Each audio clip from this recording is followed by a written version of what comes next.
Hello dear students, देखिए बेटा आज हम लोग बात करेंगे refraction at a plane surface के लेक्चर 4 की। जो प्रीवियस लेक्चर था बेटा उसमें हम लोगों ने प्रिज्म की बात की थी। ठीक है, हम लोगों ने बात की थी प्रिज्म की, फिर उसके एंगल ऑफ डेविएशन का, एंगल ऑफ प्रिज्म से क्या रिलेशन बनता है, हम लोगों ने इन सारी चीज़ों की बात की थी। और फिर डिफरेंट एंगल पे प्रिज्म किस तरीके से लाइट को रिफ्रैक्ट करता है। ठीक है, तो आज इस लेक्चर में हम लोग बात करेंगे रिफ्रैक्शन के कुछ सिंपल एप्लीकेशंस की और फिर उनके बीच में रिलेशन। ओके, तो आइए सबसे पहले देख लेते हैं कुछ सिंपल एप्लीकेशन। कह रहा है simple application of the refraction of light. तो इसके कुछ बेसिक सिंपल एप्लीकेशन हमको अपनी डेली लाइफ में देखने को मिलते हैं, जैसे कि अगर हम कोई चीज, कोई ऑब्जेक्ट या पेंसिल अगर हम पानी में डालते हैं, अगर वो फुली इमर्स नहीं है तो फिर वो हमें टिल्ट दिखाई देती है, या तो जो लेवल होता है एक तरीके से अगर हम उसके बेस को देखेंगे, कंटेनिंग वेसल के बेस को देखेंगे तो बेस हमें थोड़ा सा राइज दिखाई देता है। ऐसा क्यों होता है इसको समझते हैं। क्या रहा है, an object placed in a denser medium when viewed from a rarer medium appears to be at a depth lesser than its real depth. This is because of refraction of light। यानी कि एक object, ठीक है, एक object अगर मैं rarer से denser में देख रहा हूं तो डेंसर के एक पॉइंट को अगर मैं एक्चुअल में देखूंगा तो उसकी एक्चुअल हाइट से हमें वो राइज अपीयर होता है। ऐसा क्यों होता है इसको समझते हैं। अब देखिएगा, जैसे मान लीजिए ये हमारा ऊपर एयर है और नीचे हमारे पास एक डेंसर मीडियम है।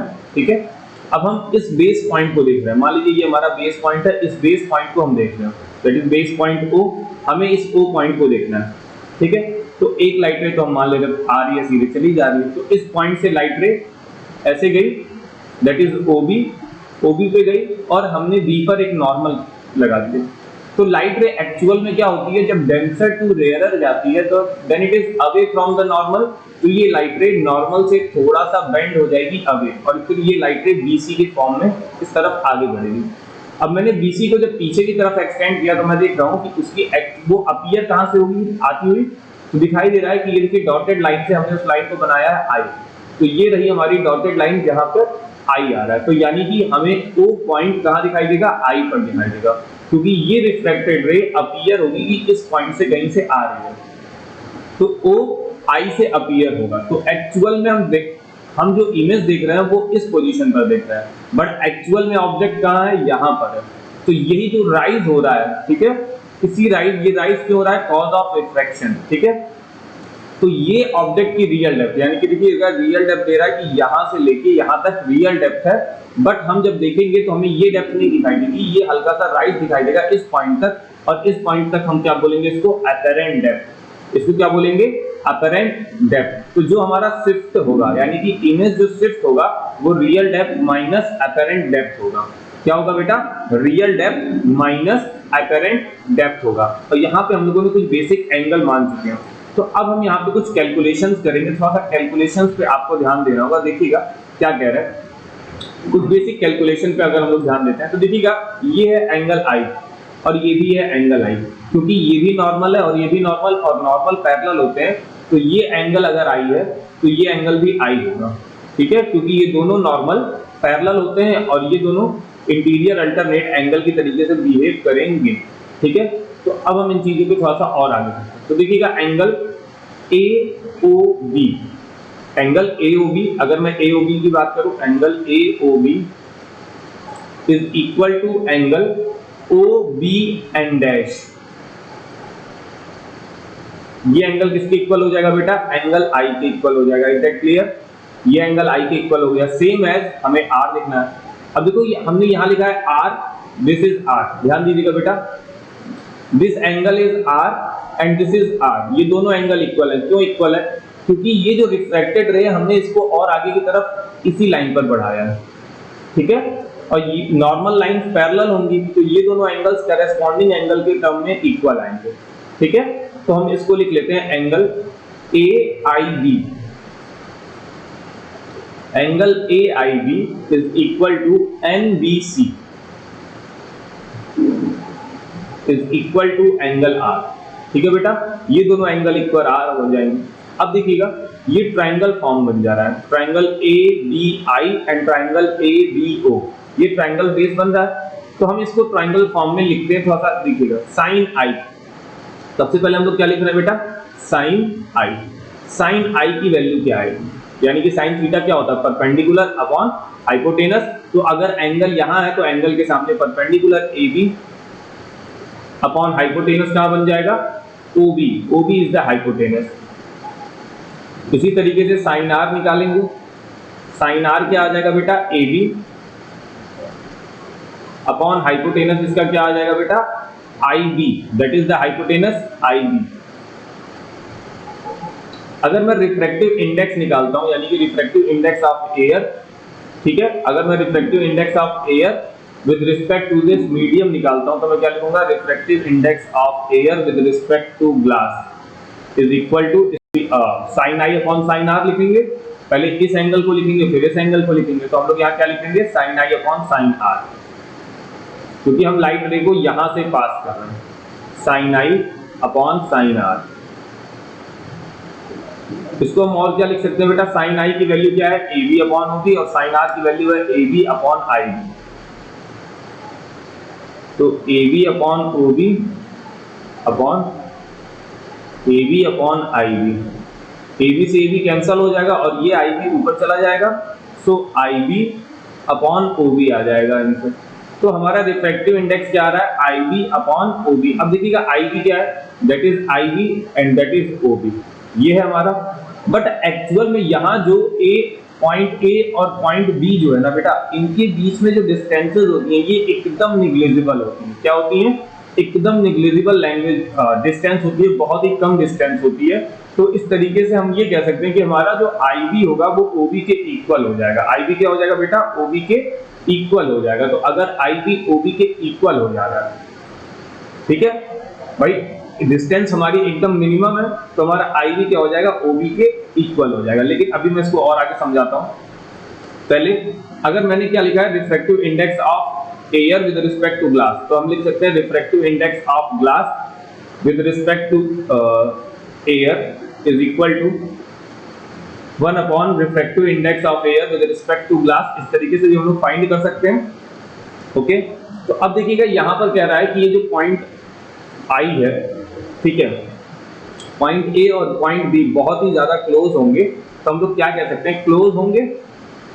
तो ये रियल डेप्थ अपॉन ये रियल डेप्थ और एपरेंट डेप्थ, ये तो काफी क्लोज होंगे ना, पॉइंट ए और पॉइंट बी काफी क्लोज होंगे। तो हम लोग क्या करेंगे, सॉरी यहाँ पे मैंने I B equal to O B बोल दिया, ए और बी काफी क्लोज होंगे, तो हम ये जो ओ बी की लेंथ होगी इसको हम रियल डेप्थ ए ओ मान लेंगे, और जो आई बी की लेंथ होगी इसको हम ए आई मान लेंगे, ठीक है। तो which is also equal to, यहाँ पे हम लोग लिख लेते हैं, आई बी का मतलब ए बी, ए आई, और ओ बी का मतलब ए ओ, ये हम लिख सकते हैं, ठीक है। तो यहाँ पर देखिएगा बेटा, जब हम रिफ्रैक्टिव इंडेक्स की वैल्यूज रख रहे हैं, तो यहाँ पे हम क्या कर सकते हैं, 1 अपॉन ऐसे कर सकते हैं। तो हमको ये मालूम है इसकी वैल्यू हम क्या लिख सकते हैं, 1 अपॉन ए आई अपॉन ए ओ। ये ए ओ कहाँ चला जाएगा बेटा, ऊपर चला जाएगा, A O upon A I, that is, तो यानी कि refractive index of glass with respect to air, ठीक है, the refractive index of glass with respect to air is equal to A O upon A I. अब A ओ क्या है बेटा, या तो आप इसको वाटर मान लीजिए, या तो ग्लास मान लीजिए, कुछ भी मान लीजिए। तो अब AO क्या है, एक्चुअल में जो AO आएगा वो रियल डेप्थ आएगी, और AI क्या आएगी, एपरेंट डेप्थ। तो हम लोग यहाँ लिख सकते हैं that is real depth upon apparent depth.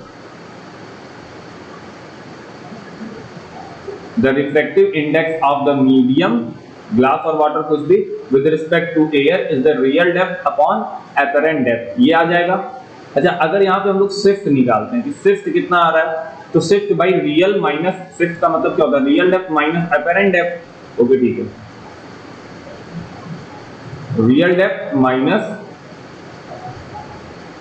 Apparent depth, ये हमारा शिफ्ट आ रहा है, सॉरी ये हमारा क्या आ रहा है बेटा, शिफ्ट आ रहा है। तो शिफ्ट को और क्या लिख सकते हैं, देखिएगा, अगर मैं यहां से एपरेंट डेप्थ की वैल्यू निकालूंगा, तो एपरेंट डेप्थ की वैल्यू क्या आ सकती है, यहां से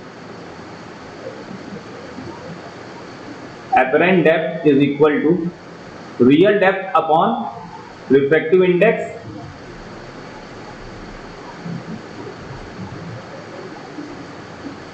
ये आ सकता है। तो shift is equal to real depth और माइनस एपरेंट डेप्थ की जगह क्या लिख सकते हैं, real depth upon refractive index, ये लिख सकते हैं। अब मैंने क्या किया, shift is equal to real depth common ले लिया और bracket 1 minus 1 upon refractive index इस तरीके से निकाल दिया। तो ये हमारे पास एक क्या आ गया, शिफ्टिंग का फॉर्मूला आ गया, एक डेरिवेशन हम लोगों ने किया और ये रिलेशन हमने निकाल लिया किसके किसके बीच में, रियल डेप्थ और रिफ्रैक्टिव इंडेक्स के बीच में। तो यहाँ पर हमें कह रहा था simplification of the refraction of light. तो यहाँ पर हम लोगों ने एक और कैलकुलेशन किया, that is the shift is equal to real depth, ठीक है, bracket 1 minus 1 upon refractive index. तो रिफ्रैक्टिव इंडेक्स के साथ रियल डेप्थ और शिफ्ट के साथ एक रिलेशन हम लोगों ने यहाँ निकाला, ठीक है बेटा। तो ये कैलकुलेशन आपको ध्यान से करनी होगी, इसकी एक दो बार प्रैक्टिस करेंगे, अगर होता है जाने रोके, नहीं होता है तो एक दो बार प्रैक्टिस करिए, अगर नहीं समझ में आता तो मैं फिर से आपको बता दूं। आगे देखते हैं, आगे कह रहा है the shift by which the object appears to be raised. अब ये जो शिफ्ट है, shift by which objects appear to be raised depends on the refractive index of the medium. Medium का रिफ्रैक्टिव इंडेक्स जैसा होगा उसके अकॉर्डिंग बॉडी रेज होगी। Refractive index जितना ज्यादा उतना ज्यादा रेज दिखाई देगा। The thickness of the denser medium, thickness जितनी ज्यादा होगी रिफ्रैक्टिव इंडेक्स उतना ज्यादा होगा, उतना ज्यादा रेज दिखाई देगा। The colour wavelength of the incident ray, अब ये कलर के ऊपर भी डिपेंड करता है। वेवलेंथ शॉर्ट, अगर मान लो वेवलेंथ ज्यादा लॉन्ग है, ठीक है, एक तरीके से मान लो रेड लाइट की वेवलेंथ है, वो कम रिफ्रैक्टिव इंडेक्स मतलब वो कम डेविएट करेगी तो हमें बहुत ज्यादा राइज नहीं दिखाई देगा। लेकिन अगर मैं वायलेट कलर के साथ देखूंगा तो वो ज्यादा डेविएट दिखाई देगा, क्योंकि वो बहुत ज्यादा डेविएट करेगी और बहुत ज्यादा हमें डिफरेंस भी दिखाई देगा हाइट में, ठीक है। तो हमें इस पे भी ध्यान देना होगा। आगे कह रहा है apparent bending of A stick under water, ये होता कैसे, इसको थोड़ा सा मैं समझाता हूँ कि ये होता कैसे, ठीक है। इसके लिए मैं साइड में भी एक फिगर बना के आपको समझाने की कोशिश करता हूँ, देखिएगा।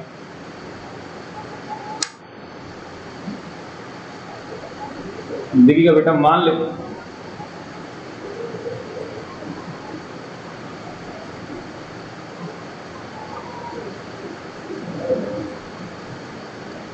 लीजिए यहां तक हमारे पास वाटर लेवल है,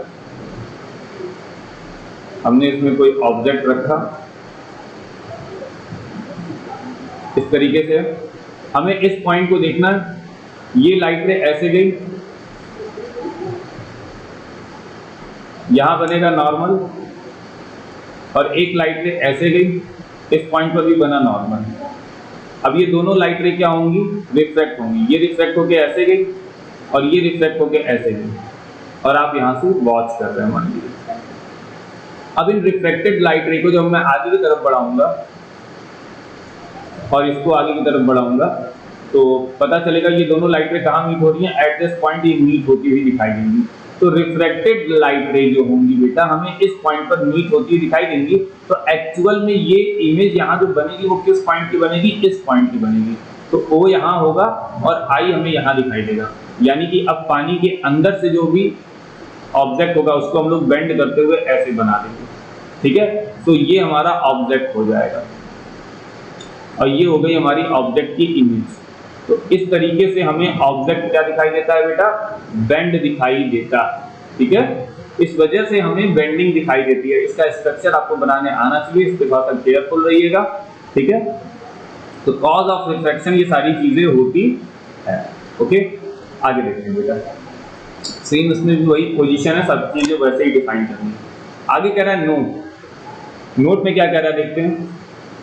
कह रहा है note an object placed in the rarer medium when viewed from a denser medium appears to be greater distance than it is real distance. यानी कि अगर आप रेयर से डेंसर में देखते हैं, देखिए पहली बात, अगर आप रेयर से डेंसर में देख रहे हैं तो आपको राइज्ड दिखाई देता है, यानी कि डिस्टेंस कम दिखाई देती है। लेकिन अगर आप डेंसर से रेयरर में देख रहे हैं तो आपको डिस्टेंस कैसी दिखाई देगी बेटा, ज्यादा दिखाई देगी, ठीक है।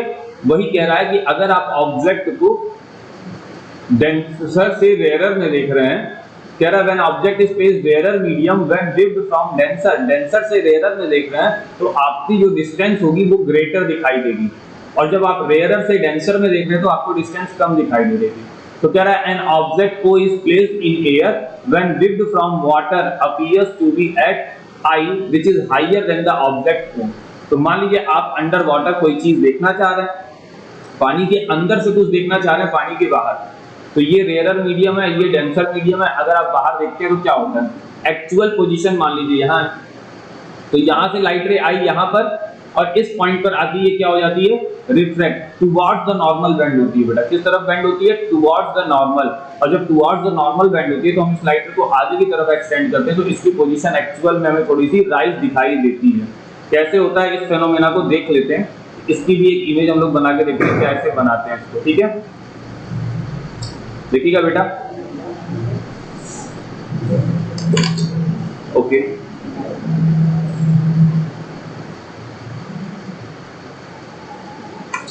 तो देखिए बच्चों कैसे करते हैं इसको। जैसे मान लीजिए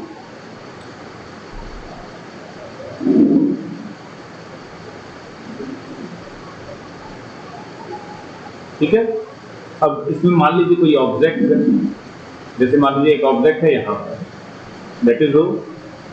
अब आप अंदर से देखना चाह रहे हैं तो एक लाइट रे वैसे मान लीजिए इसके अंदर जा रही है, ये लाइट रे गई, यहाँ मैं एक स्ट्रेट लाइन बना देता हूँ, ये ज़्यादा बेहतर है। तो यहाँ पर एक नॉर्मल है। अब जब रेयरर से डेंसर में लाइट जाती है तो इन टुवर्ड्स द नॉर्मल ये बेंड होती है, ये टुवर्ड्स द नॉर्मल बेंड होगी। और इस रिफ्लेक्टेड लाइट रे को जब मैं आगे की तरफ बढ़ाऊंगा तो ये यहाँ पर कहीं आएगी बेटा, यानी कि जो एक्चुअल पोजीशन है ऑब्जेक्ट की वो रेज्ड होकर यहाँ आ जाएगी। तो मान लीजिए आप यहाँ से देखते हैं तो आपको ऑब्जेक्ट एक्चुअल हाइट से और ज्यादा हाइट पर दिखाई देता है जब आप डेंसर टू रेयरर वॉच करते हैं। ठीक है बेटा, तो सेम उसका उल्टा होता है। तो ये चीजें हमें ध्यान में रखनी है। आगे देखते हैं बेटा, कह रहा है some consequences of the refraction of light.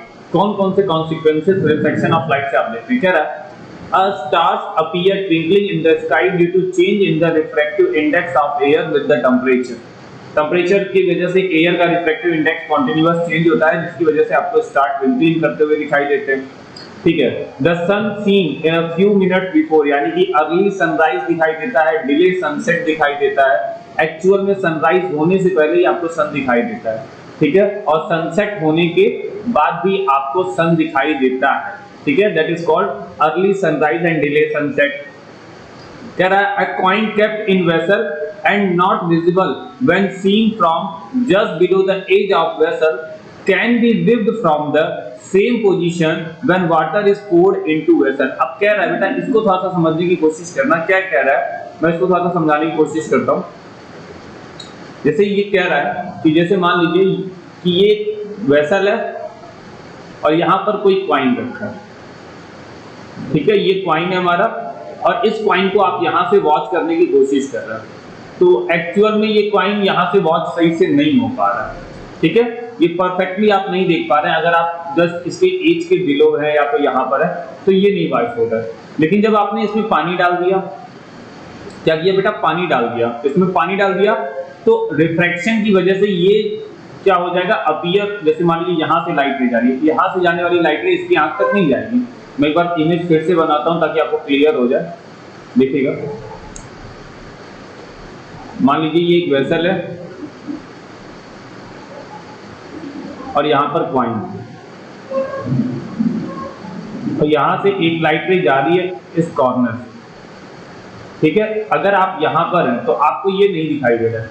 ठीक है, अभी कुछ भी नहीं दिखाई दे रहा क्योंकि यहां से लाइट रे मान लीजिए इसके मैक्सिमम पॉइंट इसको टच करते हुए जा रही है। बट अगर आपने इसमें पानी डाल दिया, आपने इसमें क्या कर दिया बेटा, पानी डाल दिया, तो यहां से जो लाइट रे जा रही है पहले ये ऐसे जा रही है।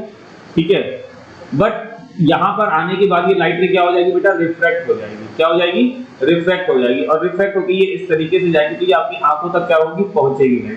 तो एक्चुअल में इसकी पोजीशन क्या दिखाई देती है बेटा, हमें राइज दिखाई देती है। तो यहाँ से यहाँ तक लाइट आराम से जाती है।